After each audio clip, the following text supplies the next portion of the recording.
दूसरों से आपसे कोई मतलब नहीं है। अंदर ही अंदर आप मुझे जान सकते हैं, अंदर ही अंदर आप मुझे पा सकते हैं, लेकिन अपने ही अंदर अंदर घुसना होगा। दूसरों के ऊपर या दूसरों के ओर जिनकी दृष्टि है, उनसे मैं बार बार ये बताना चाहती हूँ कि ऑर्गेनाइजेशन का कोई मेरे आगे मतलब नहीं। मेरे लिए ऑर्गेनाइजेशन आदि कुछ चीज का मतलब नहीं। जो आपके शरीर के अंदर ऑर्गेनाइजेशन चल रहा है, उसको क्या आप संभाले हुए हैं? आपका हृदय जो टाइम से धक धक कर रहा है, आपके श्वास जो बराबर चल रहे हैं, पेट के अंदर जो आपके पूरा खाना पचन हो रहा है, उसका ऑर्गेनाइजेशन क्या आप संभाले हुए हैं? उसको कौन संभाल रहा है? उस ऑर्गेनाइजेशन को, उसके अंदर का परम तत्व। और वही परम तत्व आपके ऑर्गेनाइजेशन और सब आपके एकत्रित भावनाओं को संभालने वाला और इस महान कार्य को उठाने वाला। लेकिन ये बीच में अड़ंगेबाजी लगाने की हमारी वृत्ति, जिसे कि लोग भारतीय वृत्ति कहते हैं, शर्म आना चाहिए हमको भी। जिस भारतवर्ष में ऐसे महान महान लोगों का वास हुआ, उनके चरण इस धूलि पर पड़े हुए, इस भूमि में इतने निष्कृष्ट जाति के लोग पैदा हुए हैं, समझ में नहीं आता है कि कलियुग क्या सारा यही अवतरित होने वाला है। जब भी आपका मन कोई जलसी से भर जाए, अपने साथ घृणा करें, घृणा करें, छी छी छी छी। आज भी इतने शुभ दिन में भी मैंने ऐसी बात देखी मुझे बड़ा ही विचित्र लगा। आज कितना मंगल का समय, कितना आनंद का समय है, और कितनी बहार आनी चाहिए थी, जैसे कि संसार में एक नया ही वातावरण और हवा फैली।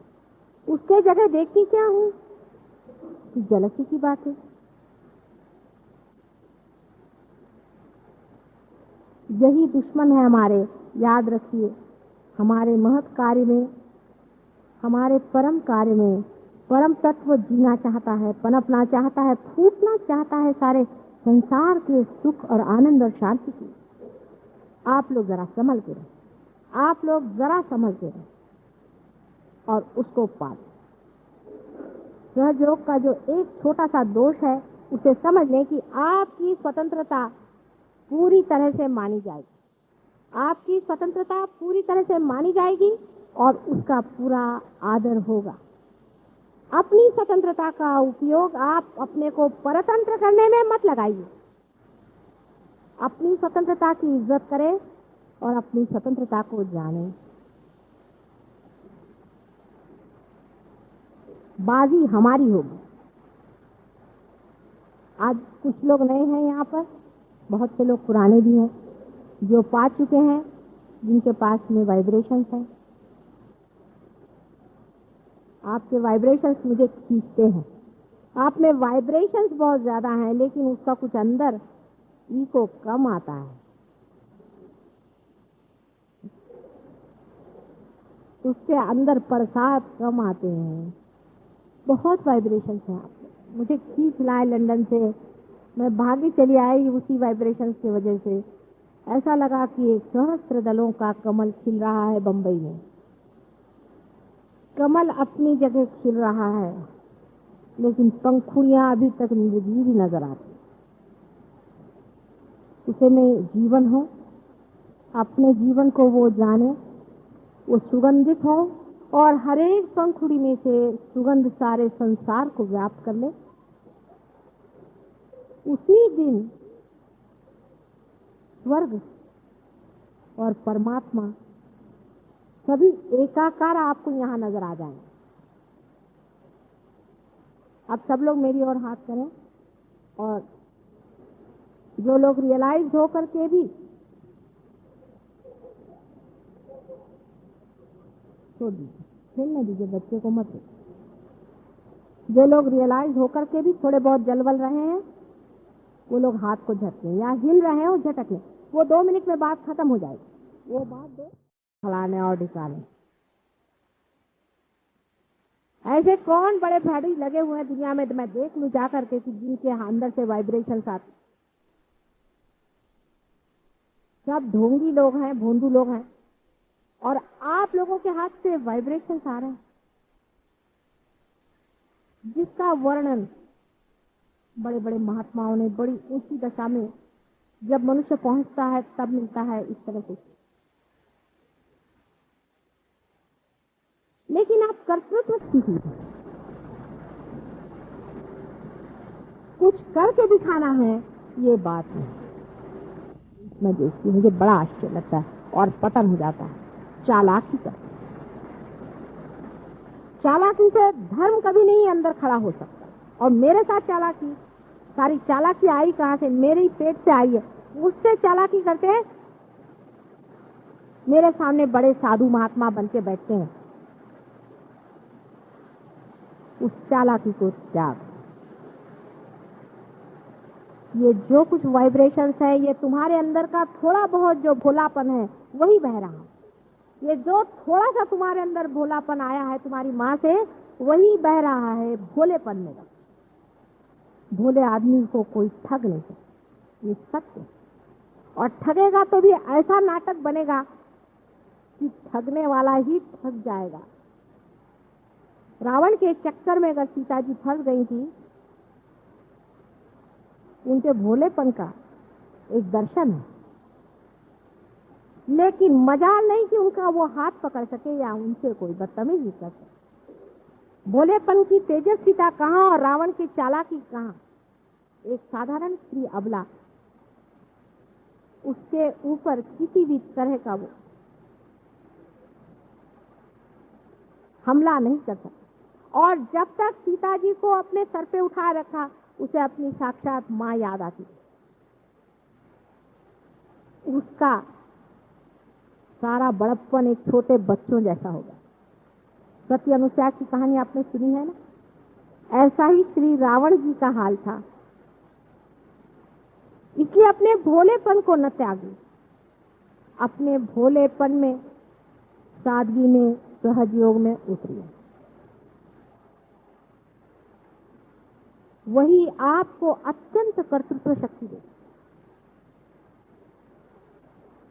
आप ही लोग स्टेज पर है, कोई और आता ही नहीं। और कोई आ जाए मेरा बेटा तो मैं आपको दिखा दूं करिश्मे, लेकिन कोई आता ही नहीं, कहता इन्हीं को चलने दो। क्योंकि आजकल सोशलिस्टिक पैटर्न चला है ना,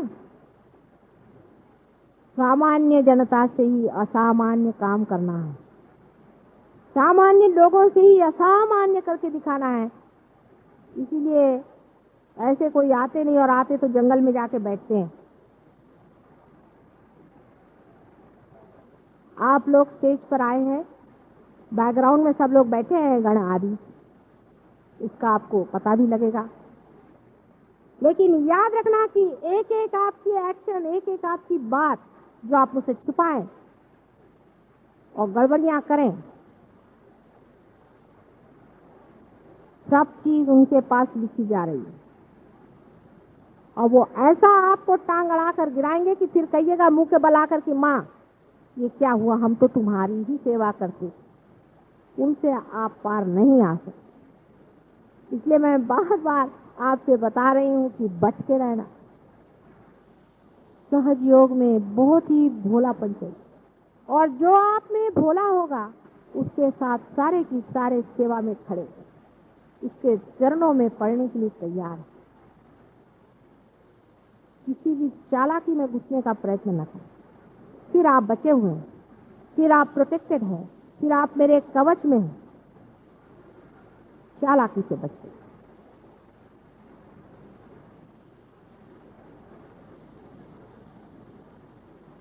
आज के शुभ मुहूर्त पर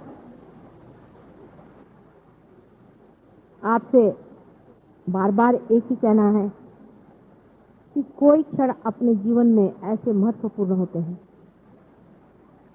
कि हम इस किनारे से उस किनारे चले ही जाते, भवसागर तर ही जाते हैं। लेकिन भवसागर की थपेड़े खाने के बाद जब किनारे पे पहुंच गए तो नए उम्मीद से उठने की बहुत जरूरत है, नहीं तो भवसागर पार करने का भी कुछ फायदा ही नहीं है। आप लोगों को जो भी अनुभव साक्षात्कार के आए, वो किनारे पर जब बिल्कुल ही बेकार हो जाते हैं, तब मेरी समझ नहीं आता कि अब इनको कौन सा इंजेक्शन दूं कि उठ खड़े हो जाओ।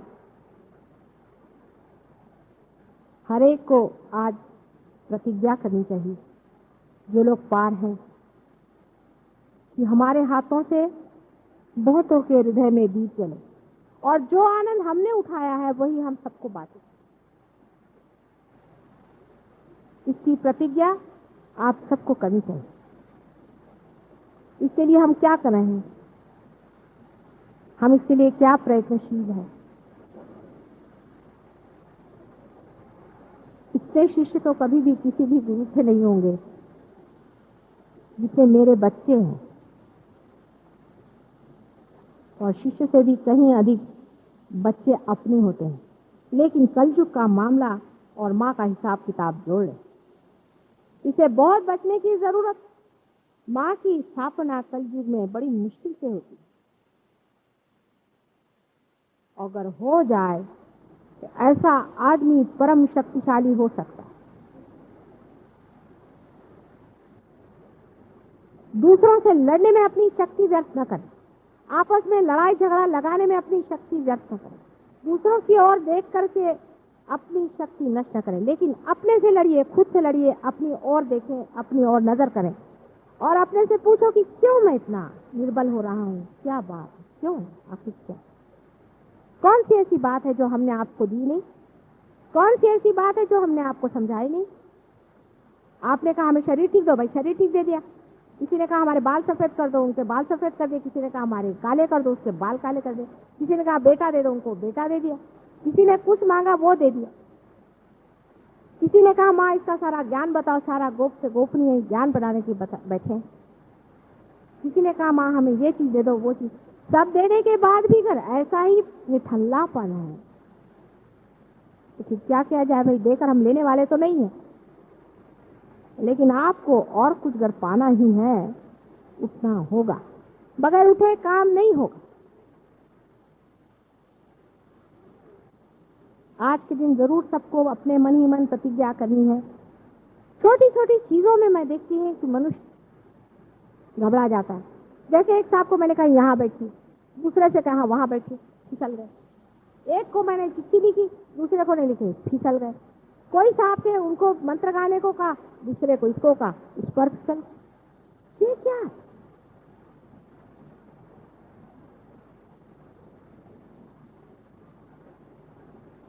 आपको क्या मैंने आत्म तत्व का ज्ञान नहीं दिया? क्या आपको मैंने परम तत्व की बातें नहीं बताई? इसमें मैंने कभी कंजूसी किया है क्या? ये जगह की बैठा बैठी और ये मूर्खता की बातें, इसके लिए लड़ने वाले लोग क्या पाएंगे? कोई आदमी यहाँ बैठे, कोई आदमी वहां बैठे, चाहे कहीं भी बैठे, माँ के हृदय में बैठना चाहिए। या अपनी कुर्सियां लेकर के एक भी आदमी मर जाए तो मैं मान लूं कि उस भी कुर्सी का कोई अर्थ होता है। सबकी कुर्सियां भी यहीं छूट जाती है और बैठक भी छूट जाती है। आध्यात्म की बैठक दिखाइए, जो गहराई में उतरता है वो बैठ कर बैठता है। सभी सहजियों से विनती है, हमारे इस चैनल को सब्सक्राइब करके सहज को फैलाने में हमारी मदद करें। जय श्री माता जी।